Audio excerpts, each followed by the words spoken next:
God will direct your steps. Praise the Lord. नीति वचन 3 अध्याय के 6 वचन को आज हम मनन करने जा रहे हैं। उसी को स्मरण करके सब काम करना, तब वह तेरे लिए सीधा मार्ग निकालेगा। उसी को स्मरण करना अर्थात यहाँ पर राजा सुलेमान परमेश्वर को, यहोवा को स्मरण करने के लिए कह रहा है कि जो भी कार्य हम करते हैं इस पृथ्वी पर, वह हर कार्य हम यहोवा को स्मरण करके करेंगे, तब वह हमारे लिए सीधा मार्ग निकालेगा, अर्थात आसान रास्ता निकालेगा। जो रास्ते कठिन हैं, कई बार हम उन रास्तों पर चल पड़ते हैं क्योंकि हम अपनी बुद्धि, अपनी समझ का इस्तेमाल करते हैं।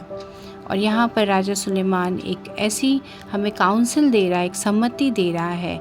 और 5वां वचन इसका अग्रणी है, जहाँ पर लिखा है, तू अपनी समझ का सहारा न लेना, वरन संपूर्ण मन से यहोवा पर भरोसा रखना। अपनी समझ यानी हमारी शारीरिक देह में जो समझ है, जो बुद्धि है, हम कई बार उस बुद्धि से चलना चाहते हैं और उस बुद्धि में के अनुसार जो सर्वश्रेष्ठ है, हम उस रास्ते को अपनाते हैं। और यह रास्ता कई बार हमें परमेश्वर से दूर लेकर जाता है। हमारा भरोसा, हमारा विश्वास परमेश्वर पर अटल होना चाहिए और हमें सांसारिक नहीं लेकिन आत्मिक बुद्धि का प्रयोग करना है। जब कभी हम परिस्थितियों में फंस जाते हैं, हमारे पास रास्ता नहीं होता और यदि रास्ते होते हैं तो बहुत कठिन जान पड़ते हैं। ऐसी परिस्थिति में हमें क्या करना चाहिए?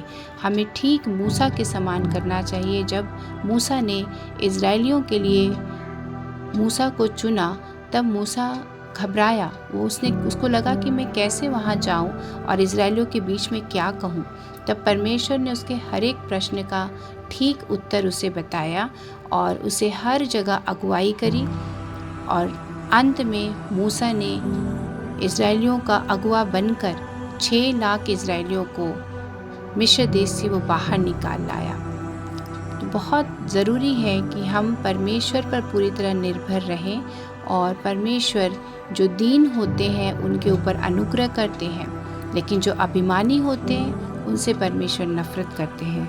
हमें हमेशा याद रखना है कि परमेश्वर के सीधे मार्गों में चलने के लिए हमें सिर्फ और सिर्फ परमेश्वर और उनके दिए गए वचनों पर विश्वास करना है। तो आइए हम प्रार्थना में जाएंगे।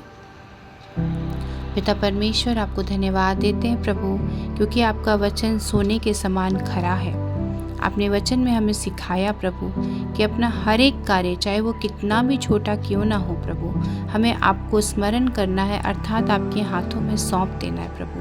और तब जो रास्ता सबसे आसान है, जो रास्ता हमारे लिए कठिन नहीं है प्रभु, ऐसे रास्तों को आप हमें बताएंगे प्रभु। हमारी परेशानी का, हमारे जितने भी बड़े समस्या हो प्रभु, आप उसका एक आसान हल हमारे सामने लेकर आएंगे प्रभु।